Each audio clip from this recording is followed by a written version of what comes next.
IT Expo Miami 2009. Good morning and welcome. I'm Eric Lanask coming to you from Miami, Florida at IT Expo East 2009. I'm here this morning with Broadvox's Vice President of Sales and Marketing, David Byrd. Good morning, David. Good morning, Eric. I don't have to explain to you the obvious focus and spotlight that's been on SIP trunking lately, and I can only imagine that this economy has brightened that spotlight even more so. What are you seeing in the SIP trunking market, and specifically how's Broadvox been doing lately, in terms of customers and that kind of thing? Well, let's talk a little bit about the market first, and then I'll come back to Broadvox. Sure. What we're seeing right now are a lot of requests for quotes, packages to look at, examine existing telecom spend, what it would be under SIP trunking. We're getting a number of VARs contacting us on a regular basis. I would say that the number of VARs that are contacting Broadvox on a per-week basis has doubled in the last quarter. The number of end users contacting us has also grown.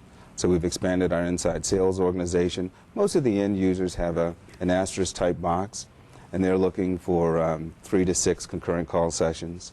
So we usually handle those directly. Larger end users, enterprise level, large, middle, medium-sized businesses, those we send to our external field organization to contact a VAR. So we're seeing a good push and growth there. We've grown the business on the SIP trunking side by 4 to 5 times over this time period last year, and that's been extraordinary to see.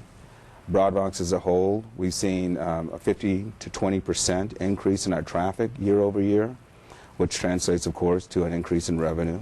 So we're feeling very comfortable that the product we're offering fits these times and is a good solution for it. Excellent.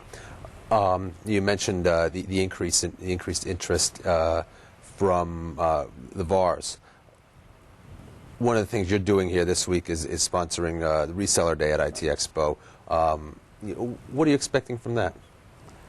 Well, there are a couple of messages that I want to get out. One is let the resellers know what SIP trunking is, the difference between it and voice over IP.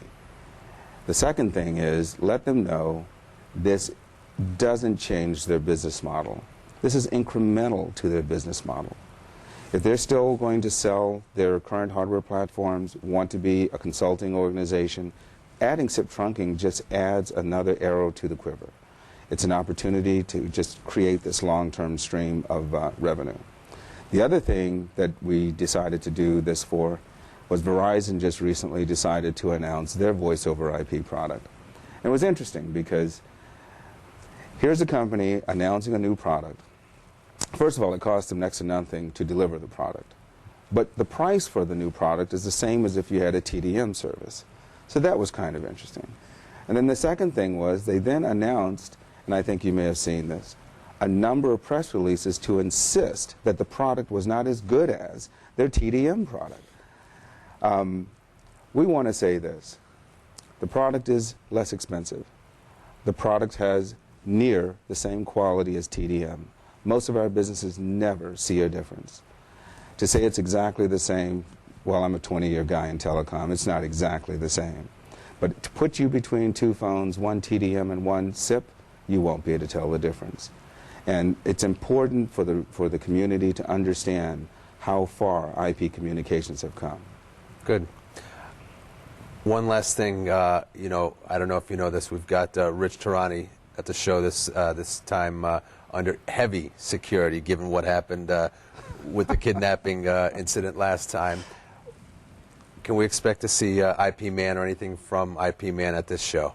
At this show, we did release IP Man saving a small business owner with audio codes, using the audio codes platform. So if you go to IP Man, episode 5, you will see that. The other thing is before the end of the month, we've been holding back on releasing Echo. Echo will be announced. She has her own episode, and you can look forward to seeing her this month. Fantastic. Check out all the IP Man episodes at ipmanadventures.com. And for more on what Broadvox is doing around SIP trunking, check out Broadvox's IP communications community right on tmcnet.com. David, thank you very much for joining us today. We've been talking with Broadvox's David Byrd. Thank you very much, Eric.